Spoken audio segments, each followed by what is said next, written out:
Hello students, welcome to chemistry class with your teacher शरद गुप्ता।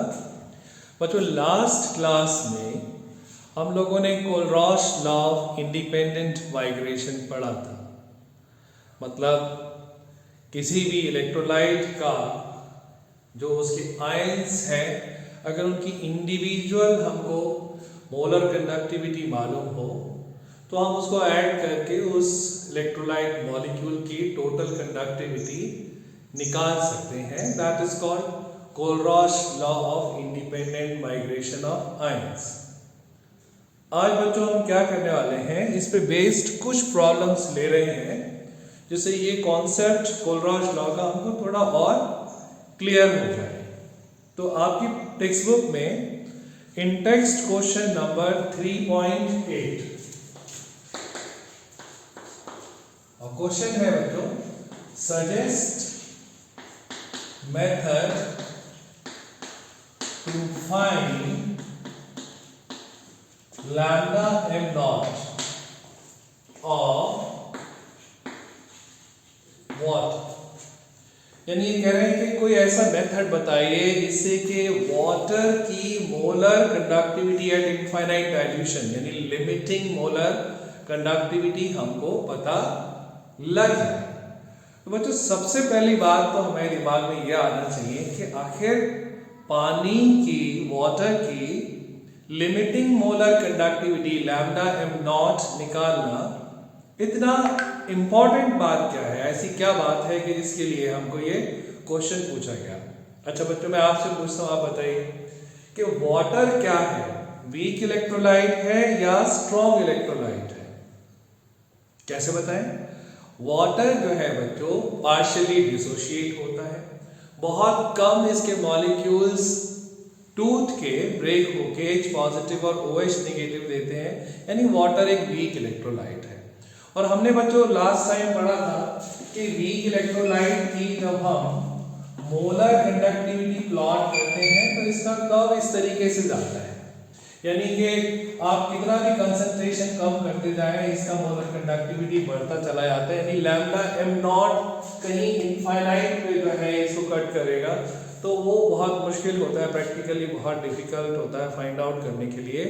तो इसीलिए कह रहे हैं कि वाटर का जो कि वीक इलेक्ट्रोलाइट है लैम्डा एम नॉट कैसे निकालोगे भैया, right? How will you find the lambda M naught of water? तो कैसे निकालेंगे, इसके लिए हमको बच्चों कोलरॉश लॉ की हेल्प लेनी पड़ेगी।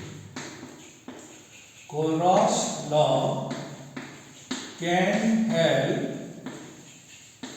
in determining lambda m naught of water। Water का lambda M naught find out करने के लिए हमारी हेल्प के लिए मिस्टर कोलरॉश लॉ या मिस्टर कोलरॉश अवेलेबल है। क्या करेंगे बच्चों, वाटर का जो मोलर कंडक्टिविटी होगी वो lambda M naught H positive और lambda M naught OH negative की जो इंडिविजुअल लिमिटिंग मोलर कंडक्टिविटी है उसका टोटल जो होगी वो वाटर की मोलर कंडक्टिविटी होगी, राइट बच्चों? तो यहाँ पे अगर हमको किसी भी तरीके से ये दो वैल्यूज मिल जाए तो हम उन दोनों को ऐड करके वाटर की मोलर कंडक्टिविटी निकाल सकते हैं। हमारे पास में लैम्डा एम नॉट NaOH कितना है उससे मतलब नहीं है, बट ये हमको नोन है, मालूम है। क्यों मालूम है? क्योंकि ये स्ट्रॉन्ग इलेक्ट्रोलाइट है और स्ट्रॉन्ग इलेक्ट्रोलाइट की मोलर कंडक्टिविटी निकालना आसान होता है, हमने लास्ट टाइम भी पढ़ा था।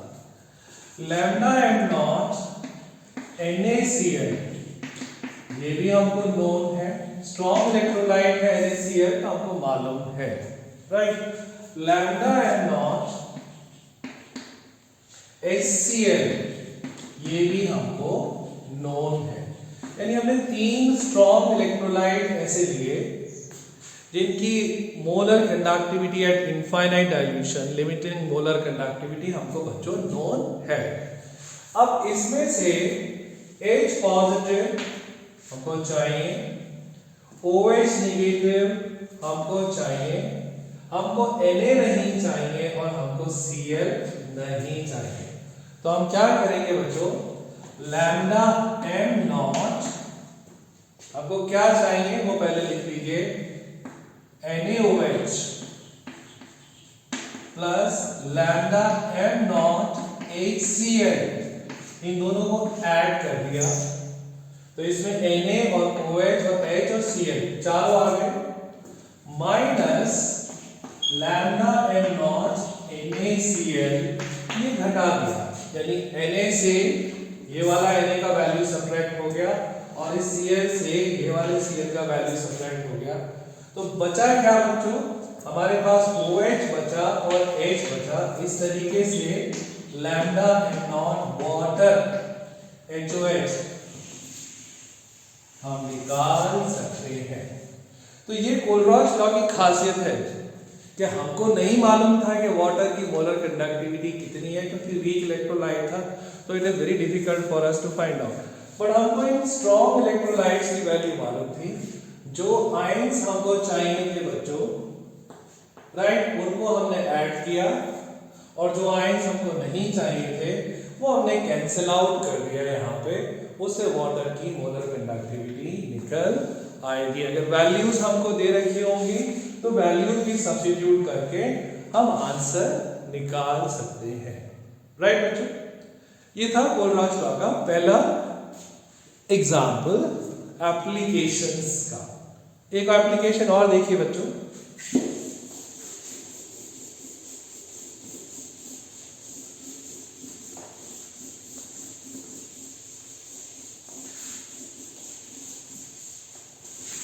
क्वेश्चन नंबर 3.9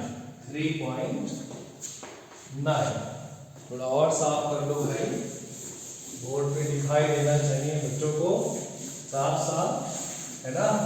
बच्चे आजकल बहुत मेहनत कर रहे हैं, खूब पढ़ाई कर रहे हैं।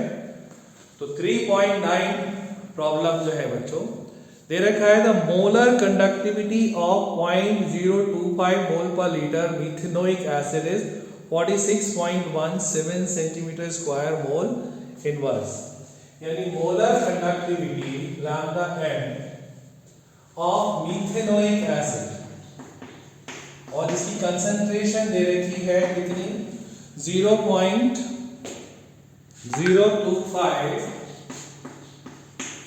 मोल पर लीटर, वैल्यू दे रखी है बच्चों इन्होंने 46.17 centimetre square mole inverse, right.